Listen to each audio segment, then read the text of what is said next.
Okay, we are live with the Huddle Breakdown, only 10 minutes late. Enda Cole is writing checks that his butt can't cash, saying we were going to start at 9 p.m. UK time, but he's stuck somewhere, I think in France, right, Alan? I don't know where he's at, but he's traversing back to Ireland somewhere. Maybe he's on a ferry in the middle of the North Atlantic. Who knows? Maybe he got, I think there's a hurricane out there west of Portugal. So maybe he got blown out to sea and lost his internet. But so Enda will not be joining us, unfortunately, this evening. So you're stuck with myself, James, and Alan. How are you doing? Yeah, very good. Yeah, sorry for the delay today. It's all my fault. Oh, no. It's okay. Yeah. I don't think Enda was going to get it internet no matter where he was at. So he was grasping and struggling to do it, but he wasn't able to get it sorted. So yeah, we're just going to talk about a little bit of the week's events, which were significant in a lot of ways. We're going to stick to the football, obviously. So let's start with Tuesday night. Really quite the spectacle. It was great to be back in the Champions League, obviously. Energy seemed to be amazing at the game, and really, the first half hour, 45 minutes were quite enjoyable. Second half, less so, but so generally, what were your impressions of the game, Alan? Yeah, I mean, listen, it was a terrific football match and a really high quality football match for, about, you say, about 60 minutes. I mean, when I thought about, what could we expect out of this game, although a little bit of my heart thought that we never know, they could underestimate us, they could not be well prepared, and we could sneak a win. But otherwise, I was thinking we could get hammered, or it could be a heroic defeat, heroic performance, but ultimate defeat. Really, what I didn't really expect was what actually happened, and which I think was I'm going to call it a heroic hammering. I think that's fair.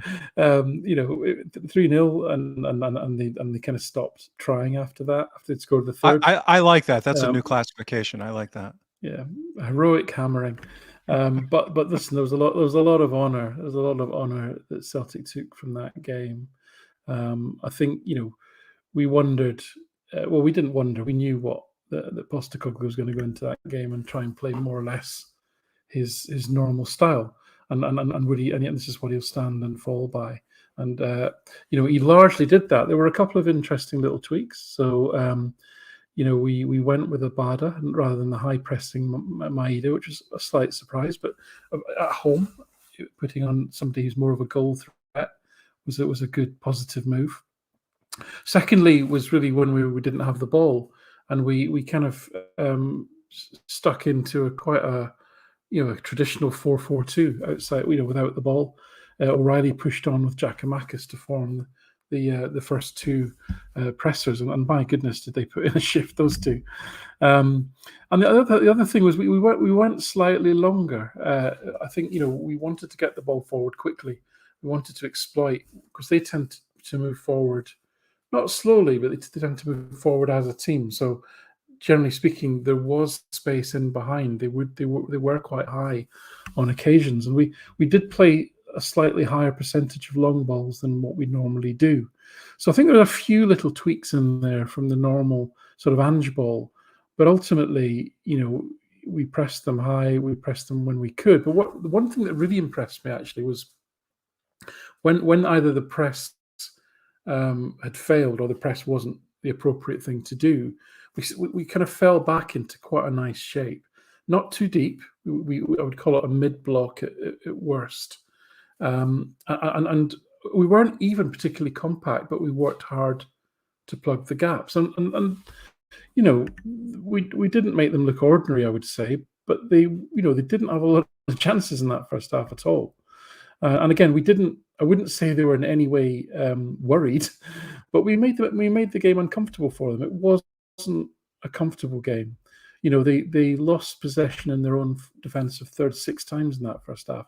And I'm not checked, but I suspect that's probably quite rare, really. I can't say that they were panicking in any way. They continued to play pretty calm football, really. Yeah, they're pretty composed on the ball. Oh, just astonishing, absolutely astonishing. But really, what it came down to, I think, was that Celtic played the normal pressing game, but when they're playing a match in Scotland, Celtic have generally got the ball between 68 and 75% of the time, which means that small window of 25%, 30% of the time when they don't have the ball, they can be pretty aggressive in the press, and to try and win the ball back. But in this game, where you reverse that, and Celtic had, I think, 36% of the ball, it meant we were doing a phenomenal amount of pressing. And what I think this game has showed is that, quite simply, that press doesn't scale to playing a team like that, of that quality, who's going to dominate the ball. And there'll be other teams in the Champions League, like Man City, who dominate the ball to an even greater extent. And we can't press that aggressively throughout a 90-minute game when we've only got 35% possession. It can't be done. Or the players would require subhuman or even the Rangers levels of fitness from last season to be able to keep up a press for that long. And I just So don't think it's. I've got my stat. I've got my, sorry, Alan, to interrupt. I've got my stat of the game because I'm interrupting because it's perfect for what you're Go just on, go talking for it. about. So, can you guess, and you might know, I don't know if you track this, but to the rounding to the closest minute, how many minutes do you think the ball was in play during the game? I'm gonna be honest with you and not mess you up. I've just seen that on somebody's Twitter feed. It was the ball was in play for around about 65 minutes, something like that, or Yeah, it 65 was plus. 67 minutes. Yeah, that's Almost insane. I mean, just under 67 minutes, which, to put that into perspective, domestically, we're usually in the low 50s. that's right. And in Europe, it's been, 51, 52, maybe a little higher on occasion. So if you put that into perspective, I mean, that's basically 20% more minutes of active So game time, which even compounds what you're talking about. That's why I brought it up, and I want to interrupt, because it's not only no, because we had less possession, it's that you had 20% more game to actually be doing it. so absolutely, yeah, brilliant. And actually, that 20% number is quite handy, because in an average SPFL game, Celtic will effect about 100 pressures on the ball, and that's probably involving sprinting to close people down. In this game, it was 120, so 20% more pressures. The ball's in play 20% more of the time, and we just died on our feet. And it, I think it's probably an extreme game. I mean, they don't go long.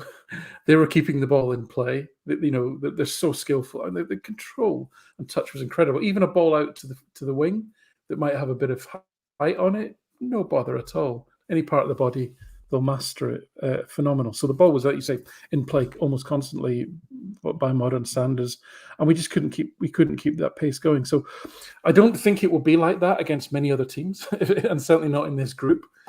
So the good news is, we'll get to see full fat handball again, and it may well be more successful, and we may well be able to maintain it for longer. But they just stayed patient, and then when we tired, they just picked us off. And it was, what a team! What a team! I mean, you watch Real Madrid, and when you've got nothing invested in the game, and you're kind of interesting. But when you see them and you're really invested and you're really concentrating, my goodness, they are absolutely superb. That first goal, that passing out from the back, was just ridiculous. I mean, it's the control. Well, so So did you happen to catch Ancelotti's post game comments?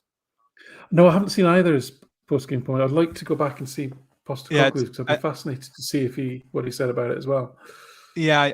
Enchiladas were interesting because again, I'm reading in between the lines here, but it seems like they had a game plan coming in. It was basically rope-a-dope. It was basically, control the game, let us tire, and then, knock us out. And that's effectively what they did. And if you look at, Yeah, they were, I would say, overall fairly conservative with how they were building up. To your point, they were very deliberate. yeah, And, it almost seemed as, now again, I don't watch Real Madrid other than the Champions League games on occasion, particularly when it gets into the knockout stages. But So I don't know if they're that deliberate all the time, but man, were they deliberate. I mean, it was really Yeah. prioritizing staying on the ball and, not really taking too many chances on the ball. It was mostly about recycling and, it was almost like the worst of a 2018-19 Rodgers team domestically in the first half in particular. Um, yeah. The other thing I found interesting was their selection. Now they obviously have a somewhat settled team, but even Valverde, that midfield of Cruz and Modric and I can't pronounce his name, but the young big guy in the middle, Tulamini or whatever. Yeah, Chouameni, yeah. I Chouameni. may not be Yeah, right. Yeah. yeah, closer than my butchering. Um, they didn't really go for pace or it was more skill, it was more technical ability, which again also fit with this style of play that they deployed, this rope a dope, so to speak. Um, so yeah, it was just a really impressive. I mean, to your point, I thought it was really impressive from both teams in the sense that we basically tried to do, and to a large degree, until we ran out of gas, were successful at playing our game plan, and then they kind of used that against us and in a sophisticated way did what they do, and you know it was just really interesting to see the chess game play out. And yeah, so the other thing that struck me was again, and I think as we move on to the remaining games against Shakhtar and Leipzig, I think it'll be interesting because if you look at their fullbacks, and I didn't do this much of this going in, but then after having watched the game, I was curious because it was interesting, and I didn't know how much of it was game plan and how much of it was just how Mendy and uh, uh, was it Carvajal play at that in that system in the fullback position, but they don't really take opposing players on. Like they're not guys that take opposing fullbacks or wingers on for in dribbles for in particular. Like they carry the ball a lot, and because of Real Madrid, they oftentimes have these huge acres of space, and they're certainly very good at doing that. But they're not really guys that are going to take Greg Taylor on and blow by him. And I think we'll start to see more of that with Shakhtar. The right back in particular, I looked up, is he's more of a guy. He's sort of like a Frimpong type. He's going to try and Mhm. take people on and beat them one-on-one. And that's kind of the Leipzig system, is that they'll be more apt to do that. So as we talked about Mhm. heading into the game, I actually thought, Real Madrid's style of play suited us quite a bit. And I think overall, other than the fatigue part, it it proved to be that way. So yeah, it was really really just an interesting game. Um, any standouts for you then, as far as um, players that particularly represented themselves or seemed to stand out? Yeah, I mean, I think what was telling is, and probably not surprising really, in a lot of players playing their first Champions League game, was that the three most experienced players all had really solid games. So Joe Hart in goal, I don't think he really could be faulted. I think the Modric shot was so close to him. I mean, he was only like 7 yards out. Um, he didn't have a lot to do actually, but what he did do, he did calmly. He collected his crosses. He dealt with everything he had to deal with. Juranovic, I thought at right back again. Experienced international, 27. He really injected some pace into the game and tried to get the team forward. And I was getting a little bit frustrated with him in the first half. Because he can be got at one-on-one quite easily sometimes. But considering, I think Vinicius Junior is just a fantastic player, and he generally dealt with them reasonably well. I think the goal was unfortunate. I think he was caught in a horrendous situation where he didn't know whether to cover the centre backs or hold his position on the right, and I don't think he ended up doing either really.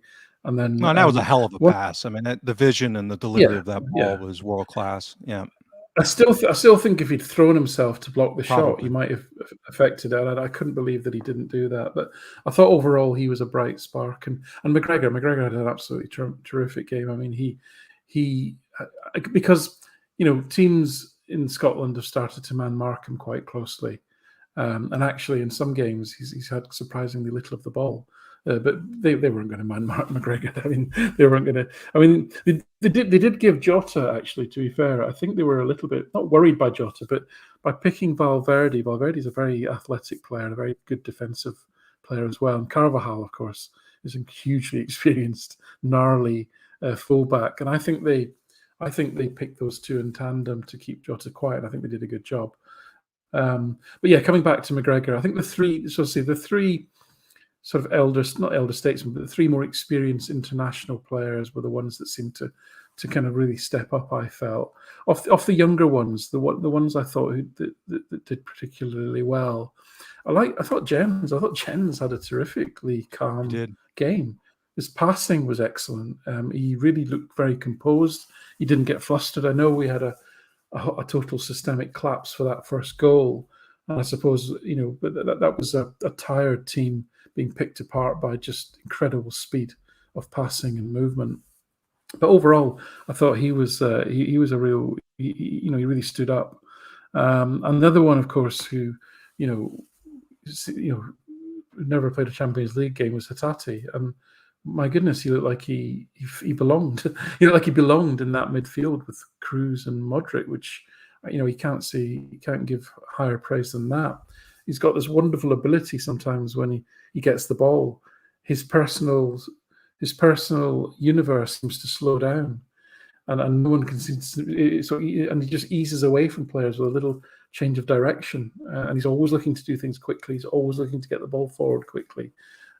He really is turning into quite a player, and it shows you how fatigued really, and how last season he just wasn't really ready for all of the responsibility it was put on his shoulders. But this season, with a full summer, a rest, and a full pre-season, he's a different player. All the raw materials were there, but now we're starting to see the sort of player that he could be. He tired as well, but I thought he looked exceptionally exciting at that level, and that was that. He didn't look out of place in that midfield at all. So I think that they were the kind of standouts for me. But what did you think? I would echo. I thought Juranovic was tremendous. Again, with the one perfectionist caveat on the first goal, but yeah, I thought his quality stood out, and he looked like he belonged. I mean, that's when you're playing a team like Madrid. I mean, it's like, do you look like you belong in the game, even above and beyond the system? Which again, I think the system was for the first 50 minutes in particular was really effective. But yeah, I think the only other one I would say, I've been critical at times and skeptical generally, but I thought Giakoumakis was quite good for what he's capable of. And, he did some good hold up play. He wasn't able to really create too much space against two world-class center backs, which again, I'm not that surprised. I mean, to me, that would be kind of to be expected. But with that having been said, I thought he still contributed really effectively in ways, and defensively, the defensive work while he was still, not conscious on his feet. But he, even some of his passing, like the setup for McGregor on the shot that hit the post, and there were a couple other times when he was, really composed in build-up. So I wanted to highlight him because I've been, skeptical at times, and I think he deserves the credit. The other one, your boy, I know you probably left him out just because at some point it gets to be sycophantic, but is O'Reilly. Again, you just saw those flashes of quality with on the ball. Again, I see in the comments and people keep talking about, the falling off of after 50 minutes or an hour, and I think that's all fair. But again, I think that the question needs to start to be asked about when the subs are happening. We've had this conversation last year, Alan, which is if you're going to be playing this way and against this kind of competition, again, with the amount of minutes that we talked about, with the ball being in play 20% more, the fact that the subs didn't come on until the 70th minute, I think, in wholesale changes, I think was probably not a great decision. given how much those guys are out on their feet for basically 20 minutes. I mean, I rewatched the game, and I mean, it was obvious about the 50-minute mark that they hit a wall. I mean, there's the ability to close down space had almost disappeared. And so, yeah, prior to that, I thought O'Reilly was terrific. Some of his counter pressing and I mean, I didn't mention him because when I watched the game, I was actually thinking, God, he's really getting a tough lesson out there tonight. But then, of course, it's always the same with O'Reilly. Then I look at the numbers and I think, well, yeah, he created the most chances. He led the team in pressing. O'Reilly's not having a good game is way better than most people's, right? So, absolutely. I mean, him and Giakoumakis led the team for pressures. I think they had 23 pressures each on Madrid. So that's 23 times they're sprinting to close down the opposition. They also were having to recover from the press to get back into shape, which we did really well. But that's another long run, half the length of the field to get back into shape for when they had clear possession. So they just put in, Giakoumakis and O'Reilly in particular, put in a tremendous amount of running and effort. And I completely agree with what you're saying. Giakoumakis, I thought his hold-up play was excellent, absolutely excellent. I mean, real proper old-fashioned centre-forward play, really, which I didn't think he had in him. I didn't think his touch was good enough. I didn't think his awareness was good enough. But I thought in that game, I won't say came of age, but I hope he's proven to himself that he can play at this level with that performance. So yeah, I think a lot of positives. But and the subs was a bizarre thing because, like you said, it was obvious. And the real takeaway from this is, Ange's got, I don't think he needs validation, but he's got validation that plan A works at this level, right? You've got to take your chances. I mean, this is the obvious thing that we haven't said yet. You just have to take your chances. You cannot miss your chances. We're not going to get 20 shots a game like we do in Scotland. We actually generated 10, which is pretty good against Real Madrid, I think. Absolutely. And three of those probably, one of the three should be goals, and probably it's the Maeda one. That has to go in. And then you're 1-0 up, and suddenly you're not really feeling as fatigued in the 50th minute as you thought you were because you've just had this massive adrenaline boost, and it completely changes the game. We had 4 shots in the match from inside the box, central to the goal, and didn't score. They had 4 in exactly the same type of situation, and they scored 3 of them. And that, in a nutshell, was why we lost the game. Well, and that's so. Even if you go back to the 16-17 and 17-18 Champions League campaigns under Rodgers, it's the amount of chances and the quality of chances that teams like PSG and Barcelona had. It's actually often not the volume of chances. It's that they are so efficient in finishing. They're so good. The quality is so high that, on 2 XG or 3 XG, they score 5, 6, 7 goals. And we saw that, this week, not in, non-Celtic games in the Champions League, and that. So let's bookmark the all of the positive, which we kind of segue into some of the criticism with the subs being a little late and the fatigue. When you boil it down to the overall game, it doesn't really matter. And some people in the comments, the more skeptics like me, maybe in my 2 fans out there, if I have 2 fans, or brethren, I should call it, not fans. No one's a fan of me, but brethren, skeptical brethren is, it's like boxing, my old boxing metaphors. George Foreman won a lot of those rounds, and then he got his ass knocked out by Ali. Right, my rope-a-dope term. So you can have a moral victory for 50 or 55 minutes, but we still ended up conceding 2.5 in XG, which is way too high.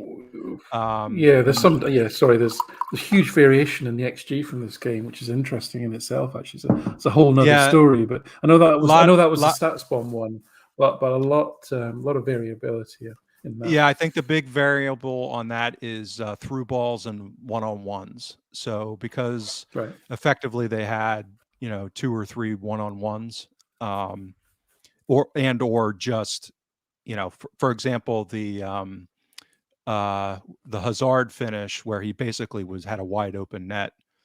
Models that don't account for where the keeper is are going to have a much lower value. But yeah, generally speaking, whether it's 2.5, whatever number you want to use at that level of chance concession to teams of this quality, that very easily could have been a 4, 5, 6 kind of game. The one Hazard that he missed, which was, he kind of flubbed it. That was a really, really high quality chance. Vinicius missed a one-on-one, or Hart made a really good save. Some of both probably. It was a little angled, but it was still a quality chance. So, this kind of continues the trend that we saw last year, where, even the Real Betis game that we lost 4-3, it was like, okay, well, moral victory, but it was kind of the same neighborhood of XG conceded and conceding 4 goals. So I guess that would be my continued concern, which is, for those 50 minutes, it was a lot better in that regard. How much of that was due to the style matchup, meaning that the way Madrid played, and some of that inherent to how they play, and how much of it was rope-a-dope strategy. And then, how bad that last half hour was, because it was pretty bad. So, what are your thoughts on that concern? Because for me, that's why I think the Shakhtar game is going to be huge. To me, it's really about these next 2 opponents in the Champions League.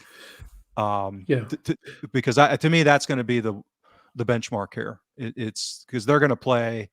Shakhtar's a different kind of passive with a little more, one-on-one type of play, which will be a different kind of challenge. And then Leipzig's just going to be, I think Leipzig led all of the first kind of 6 game, or first of the 6 rounds in the Champions League. I think they were first or second in a number of pressures and, really going at the opposition. So they'll have a totally different approach than Real Madrid, and, press us high probably, and some of those vulnerabilities that we have that Madrid just didn't even bother with most of that. They barely high pressed. So what are your kind of takeaways on all of that I just spewed out there? Yeah. So I'm less. I don't think we'll be in a position with Shakhtar and Leipzig where we'll be on 36% possession, right? So I think it'll be more of a 50-50, perhaps even. I would hope we're kind of 55-45 shading possession in those games, which means that when we're going to be doing less pressing and running less kilometers in the game. So I wouldn't expect us to fall. That's to me is the biggest takeaway from this, is that the way that Celtic approached the game gave sufficient problems to arguably the best team in the world, that you absolutely wouldn't change that. You wouldn't alter your approach. The circle he's going to have to square is that when we play teams where we're going to get 40% minus and less possession, we simply can't press as aggressively as we do, because this is what's going to happen. It's not physically possible for the players to do that. Or you put on 5 subs in 15 minutes and hope for the best, and that would be the only other way around it, really. So that's the conundrum I think Ange's got to sort out. I wouldn't be concerned about that in the other games we've got in this group, because I can't believe either Leipzig or Donetsk will be anywhere near the level of Real Madrid. I mean, they were superb. So it will be more of an even matchup, I think, and we can, more chance that our normal game will have an income. We should get more shots and therefore less misses as well, hopefully. So I take your point. I mean, we know it's a risk. We effectively got picked off with 3 goals on transition. We've talked about that goal. The first goal came down the left because Taylor couldn't recover. We've talked about that. That was exploited and writ large. So there's always going to be a risk, but I suspect I'd be astonished if we play another team that can pass the ball out from the back like they did for that first goal. So I'm still optimistic. The thing that's given me less optimism is that Leipzig sacked their manager. I was absolutely devastated by that, because as we saw with Leipzig last year in the Europa League quarterfinal, I think it was, or was it a semi-final, quarter-final? Tedesco's tactically inept, absolutely tactically inept, and but they were 11th in the table. They got 4 goals taken off them at home by Shakhtar, so it was inevitable. But Marco Rose is a very competent, if not better than that, coach, and he's got time to get them sorted really by the time we play them in a few weeks' time, and they'll no doubt go back to the type of high energy, high verticality of passing, high pressing that we saw from them the last time we played them, and it'll be a shootout essentially. It will be a completely coin flip shootout of a game, I think. So that could go our way. It might not. If I had to bet on it, we will probably split the points, maybe home win each possibly. So what we've got to hope is that Madrid absolutely crush everybody, which I think they probably will, because I think they're that much better than anyone else in the section, and we've just got to pick up our points. We've got to win our home games, and then probably I think we need to win next week in Donetsk. And if we do that, we're in great shape. I still think our Europa League in a third place is not the worst thing that could happen to us. That may sound a bit defeatist, but I just think for our first season in Europe, playing coherent handball with a coherent squad of players, I think we could have a right good go at that Europa League, because we saw last season 2 pretty average sides got to the final. We would have a right good shot at it, I think. We've got the squad now that we can compete in the league and in a European competition. We've genuinely got 22 players that you would be quite comfortable. If he made 9 changes against Livingston, which he might do, would we be worried about that? I don't think we would. That Ross County Cup match showed us that there's cohesion. The cohesion and the approach doesn't change, even if you change the personnel. Yeah, I generally agree with your comments. I took a look at the Shakhtar Leipzig game a little bit, and I think that scoreline flattered Shakhtar a good bit. They had a couple of, our old friend Marian Shved had just the first goal was a mind-numbingly stupid pass back that the keeper then shattered on, and he took it off of him and just basically shot from, I think it was about 45 yards into an empty net. And then he had a deflected goal, which again, it was a decent chance, but it wasn't anything, it's not like Leipzig were cut open or anything. It was a fortunate deflection that went into the corner of the net.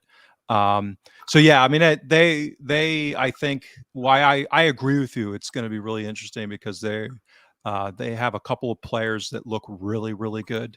The guy who I forget his name, but I think he plays left wing, who I think that they asked 50 million euros for him, and no one met that valuation. Mudryk, is it? Mudryk? Yeah, I think that's his name. Yep. Yeah, so he looks quite the player, quite pacey, and as I mentioned before, the right back seems to be quite athletic and fast. So they've definitely got some weapons, and I think to your point, I suspect we'll dominate the ball a good bit, and the big issues are going to be in transition and them countering, because that seems to be. I looked at their last few years in Europe. That seems to be how they've been setting up, is very much on the counter. So.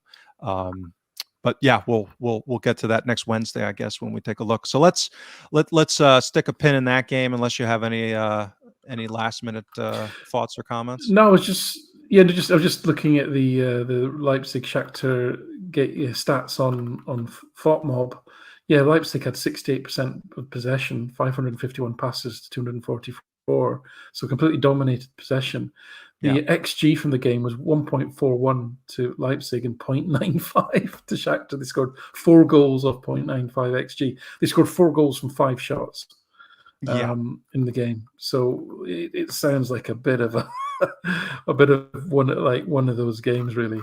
And it just reminds me, looking at the Leipzig team, that they've just got such a talented set of players. I was actually, as I say, looking forward to playing them under Tedesco, but under a competent coach, Nkunku, Szoboszlai, Yeah, the Werner, athleticism's crazy. The speed. Laimer, or Urban. They've just got such a good Forsberg can come on. Kevin Campbell, who I think is a terrific player. Gvardiol didn't even play in defence for them. He's a terrific player. They've just got so many good players. I'm kind of much less optimistic about that Leipzig game than I was. But listen, I don't think they'll be near Madrid's level. I really don't. So let's give it a go. Agreed. Well, let's wind back the clock then to the weekend and the celebratory. What was the scoreline? I don't remember. What was it? For some reason, the only scoreline that sort of sticks in my front of my mind at the moment is 4-0. I don't know why, but it seems to be something that crops up time and again. Seems to be a pattern developing. I was actually in Pittsburgh. I went to the CSC in Pittsburgh and got to enjoy brilliant. The game. Yeah, actually, there was a guy there who was, I think, from the Derby area in England, but a Tim, and had moved to the U.S. in the Pittsburgh area in the early '80s, and he had this story about. And I have it on my phone. I won't pull it up. I kept the page open, but the guy's last name was Murray, and he was one of the first 11 in the first game for Celtic in 1888. And he never actually ended up playing in a league game because I think the first game was actually a friendly. And he ended up emigrating to the Pittsburgh area, and I believe it was his father maybe was then seminal in the labor movement, and there's actually a bridge named after him in the steelworkers labor movement. Because Pittsburgh's a huge, still to this day. I mean, the Carnegie and the Mellon names and the steelworker unions, and so they had basically went, and this guy got a stonemason made. The guy's buried near Pittsburgh, this guy Murray, and this guy got a stone made and placed at the gravesite, basically commemorating him being one of the first 11 in Celtic history, which was just really cool. And he had a picture of it, and there's just so many of those. So everywhere I go with these CSCs, and there's always just great stories like that I encounter. So I just thought I'd share that because it was such a cool story. But yeah. So what were your impressions from the game? I thought I had a flashback to February 2nd. That's what it felt like to me. It very much. I mean, I don't know which you wouldn't have had the same commentary we had, but Alistair McCoist was one of the co-commentators on it was Sky TV in the UK with Andy Walker, and he seemed genuinely flabbergasted at how quickly Celtic took throw-ins. I'm thinking, have you ever watched football in Scotland? It's like, how could you be surprised by that? But they seemed genuinely surprised at how quickly Celtic were getting the restarts done. I mean, listen, in terms of the timing, the early goal and then two relatively quick goals before half time was almost carbon copy, and it was actually the pressing. It was a game all about pressing, really. That's really what did for them. The quick trend, the quick thinking, and they were very slow in that regard. And then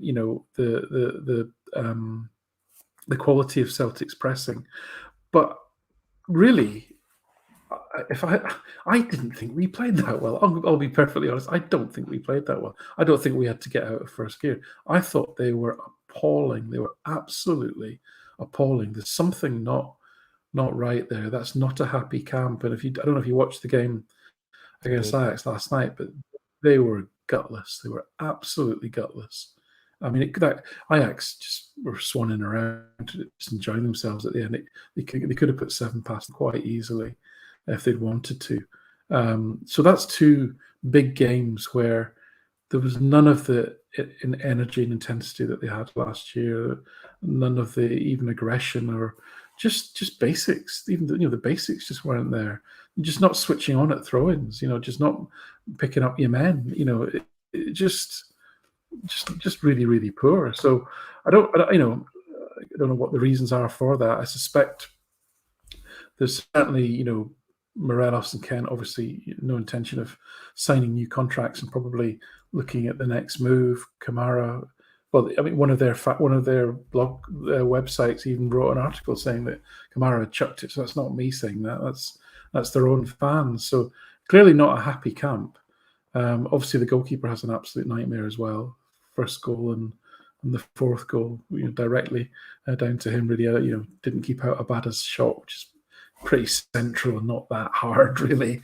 Right. And obviously the fourth goal. So yeah, I wasn't actually impressed with us that much. I didn't think we played that well. I'm not. It's not hubris. I'm just genuinely don't think it was a great performance from Celtic. I don't think we needed to be honest with you, and therefore, we won the game without really having to dig deep in any sense, I think. Yeah, so I got up at like 5:30 a.m. In order to make the trip to the hotel I was staying in the suburbs downtown, and a long story as to why I was in the suburbs, but preferred to have been downtown. But and I saw the team sheet when I was stuck at a red light, and I checked my phone, and I couldn't believe it. Like, I just, that for them, like, I was like, I cannot believe that they're going with Tillman out wide and playing Davis with Lundstrom as the two sitting mid. I mean, I was pretty confident at that point. I mean, it was just because I've watched them pretty regularly just to analyze them, and I mean, Tillman, when he's played out wide, has been really poor. And he scored a couple of goals along the way that I think masked how bad he's been in that role. At least that's my analysis and opinion. I think he's way more dangerous centrally on the ball, and Davis and Lundstrom is a sitting too. I mean, just against the way that we play, I just don't understand the thinking on that at all. Other than kind of some of the throwback Neanderthal thinking. But yeah, so I was confident, but generally I agree with you. I mean, I think it was as much about how dire they were as opposed to that we actually played that. Well, I mean, I think we played okay. We played well for stretches. Competent, yeah, we were competent. Exactly. I think that's the word, competent. But there was no like, truly brilliant aspects of what we were doing, other than the catching them with their pants around their ankles.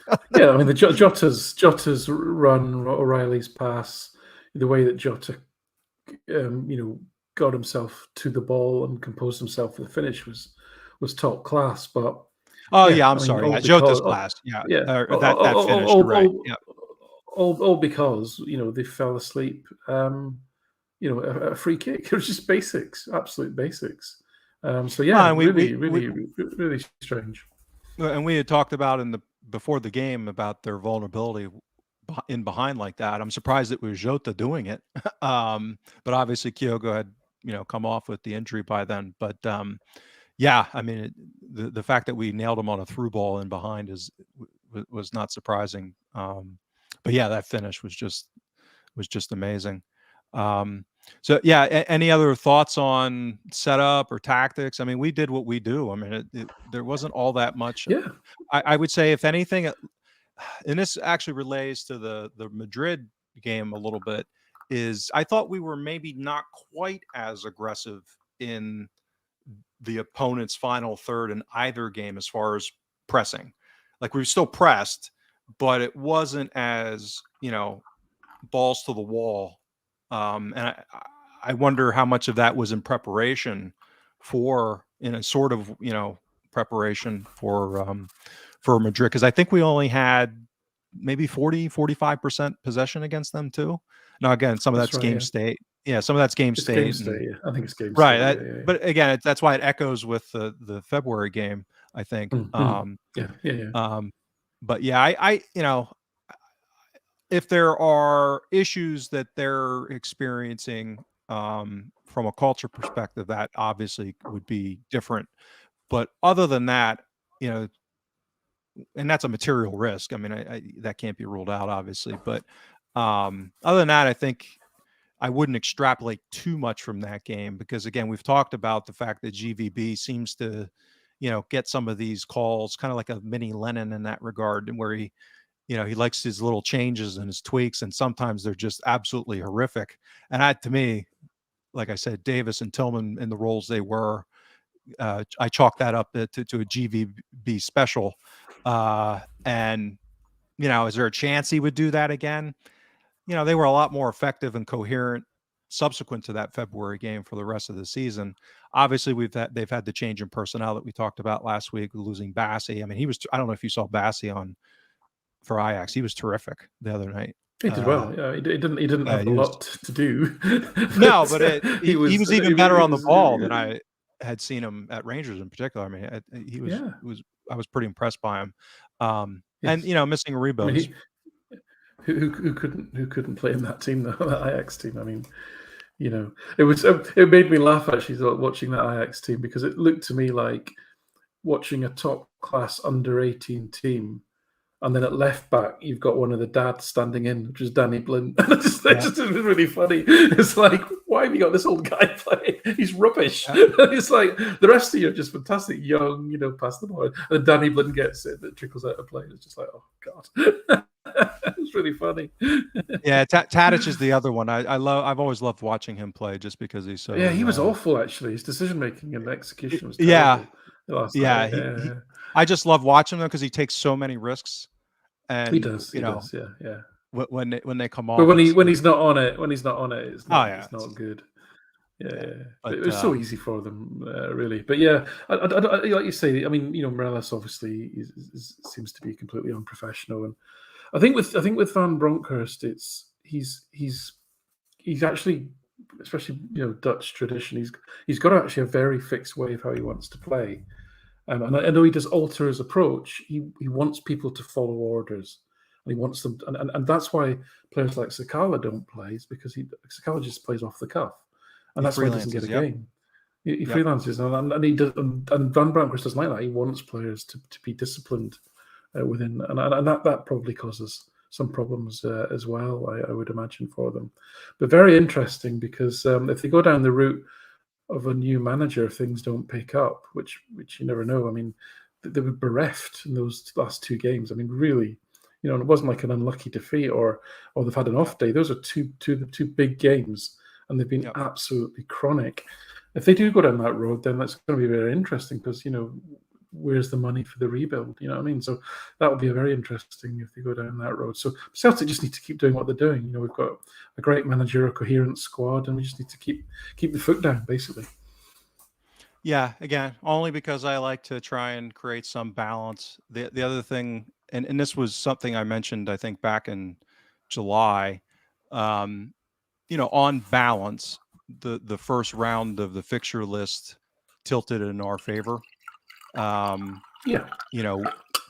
I think we really need, I said going into the weekend that, needs not the right word, but because it's too early in the season, but it's definitely positive that we're racking up some distance in between us during this first 11 games, because we still have Livingston away, we got Hearts away, we got to go to Ibrox. Oh, come on, we're not still worried about Livingston away, are we? In the grand scheme of things, again, I hope not, but particularly depending on the weather, and so it shouldn't be, and I hope it won't be. But I worry about that a lot more than I worry about Motherwell away, or even Dundee United away, that kind of thing. Yeah. I mean, hopefully I'm reasonably cautious and don't get too far ahead of myself, or try not to, at least. But I think we're getting to the stage now that I don't think it's perfect, the squad that we've got. I think there's still, I would say, 2 or 3 improvements that could be made. But I think we're getting to the stage, because of this, the cohesion of the way we're playing, and the ability of the squad to meet the demands of the manager. We're getting to the stage where we're probably as far ahead of the other teams in Scotland as Real Madrid were ahead of us the other night. And I'm sure we will drop points, no doubt. But I think we've got we should have great trust in the team, the manager, that because the reason I'm saying this is because it's just I keep saying this every week. The consistency of the performance is there every week. Every week we rack up 2.5, 3 xg. Every week, we're starting to reduce the number of chances against us. The new players are bedding in. They're playing in a way that they fit the system well. We're just being so consistent. Now we could get a run of injuries. We could get, they're always going to get, bad days and so forth. Of course we will. But I just don't see us going to even Livingston away or Hibs away, places where we traditionally drop points, and Ange worrying about it. We'll just go there and we'll just keep churning away, doing what we do. So I'm not being complacent, and I'm not being hopefully not coming across as being arrogant. It's just the way I see it. The gaps in the data now in all the domestic games we play is pretty vast. We can almost cushion the odd stupid mistake and bit of bad luck and dodgy penalty and all that good stuff, because we're just creating so much more than the opposition. Yeah, it's and I think I saw the guy that runs the Rangers report account. He had claimed he had retired, but then he put out his model after that, and I think his model, and I think his model encapsulates some of what you referenced there, and I think and it's early, so any kind you only do it through 6 games, and he rightfully points that out. But just intuitively, and we've talked about the idea of maybe scoring a record amount of goals or approaching that kind of thing, and I mean, I think 100 points is eminently achievable based off of all those factors that you were talking about, unless we get some, like you said, some as I said, negative variance, crazy red cards here and there, or some even injuries don't concern me that much, other than maybe a long-term injury to one of the strikers, I think would be more problematic to a degree. But outside of that, I think we've probably got the depth now across the board that unless we had just wholesale rash of injuries of 5, 6, 7 guys, domestically anyway, I think that we're probably immune to a degree. Yeah, that expected points table that I think it's Jason, the Rangers report produced, had Celtic, I think, over 100 points, and then it had the Rangers on about 77. It was a massive gulf. Well, and to put that into perspective, so I know this just because baseball, I've been following projection models there for a long time, and I think they're probably similar. And they almost always, just because of reversion and distributions, they're usually on the low side, right? So like the likelihood Rangers are probably not going to finish with 79. The likelihood is they'll be more than that, even if they end up not having for them a relatively successful. So the fact that his model has us way up over 100, I think in a process that usually skews conservative, I think is emblematic of how just kind of crazy the spread and quality is that you were referencing. Yeah, no, listen, the 9-0 game is skewed. Skewed things early, right?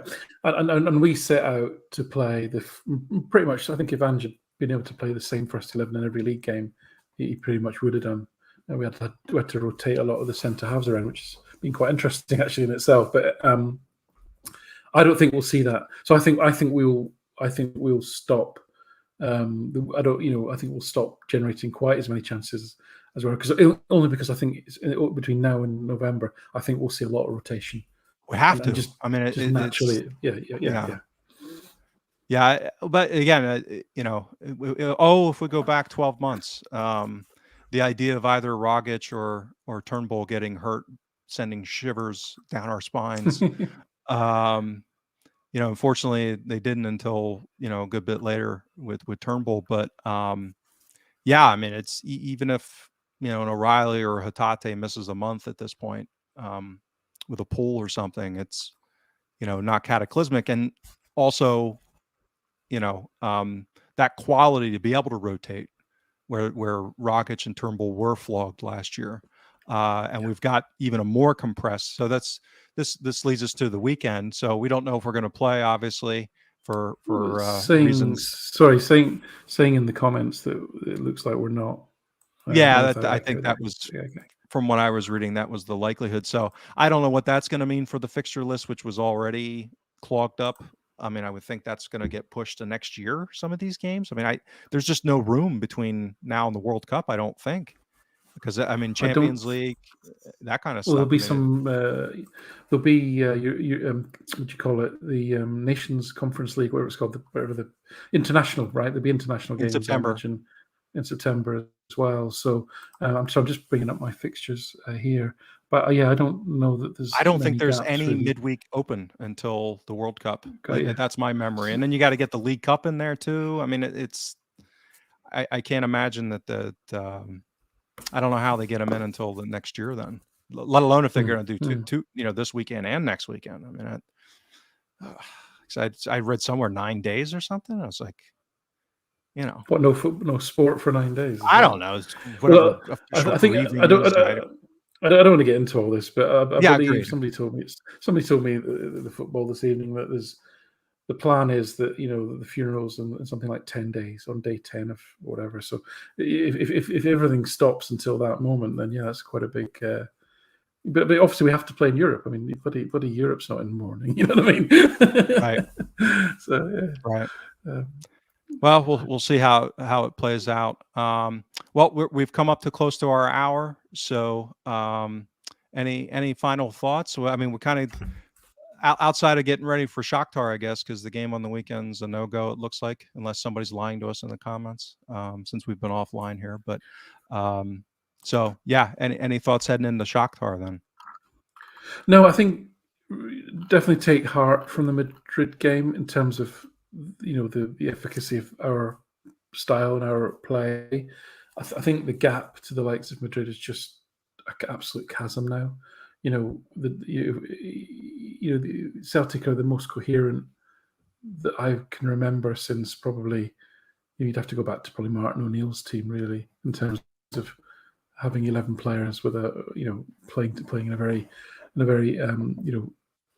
sensible way in terms of using the skills and the resources, and we would sometimes often beat big European clubs at Celtic Park. I just think now the gap is just an absolutely enormous to clubs like Madrid. We could have got lucky, not lucky, but we could have scored first, ifs, buts, and maybes. But we'd still have run out of juice eventually, I think.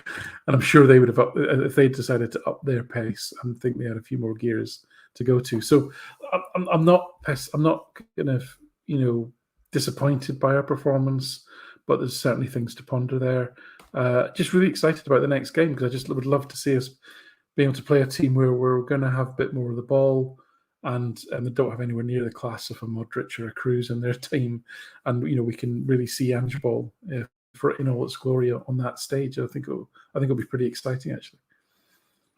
Yeah, I can't wait. The next I guess it's 4 because the last game is my buddy here. It's dinner time for him, so this is why my co-host here is all up in my grill.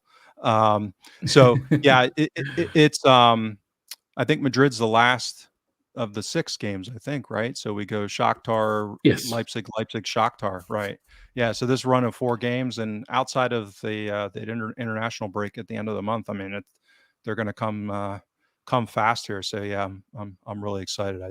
I think it's going to be great. It's a good schedule, actually. Yeah, I think it's a good schedule because whilst we're playing those 4 games, the other 2 are having to play Madrid, right? And also you'd like to think that Madrid will win. They'll probably win 5 out of 5, and then when it gets to the last game, they'll probably not. You probably won't see Modric maybe or Cruz, and they'll have some great players out there. But we'd have a fighting chance maybe against not their B team, but certainly maybe their not their first string player sort of thing. So yeah, listen. So I think the fixtures worked out quite well. The only disappointment, as I say, was Leipzig getting rid of their manager. That's going to put a dampener on it for me. But other than that, yeah, looking forward to it. All right. Well, hope everyone hangs in there with their grief this weekend, and we'll be back next week. Hopefully, Enda. When is he getting back to Ireland? I mean, this has been ridiculous. What are we on? 4 months now? 5 months? Yeah, I don't know. He's got to run out of money at some point, you'd think. It's obnoxious. I told him I'm not reading your advertisement to supplement your lifestyle here. So, we just had to go without the ad today. I just couldn't do it. But yeah, so hopefully he'll be back. I don't know from a location where he'll be next week, but hopefully he'll be back to host and do a much better job than I. And yeah, so have a good weekend, and we'll talk after the Shakhtar game next week. Take care. Take care. See you, Alan.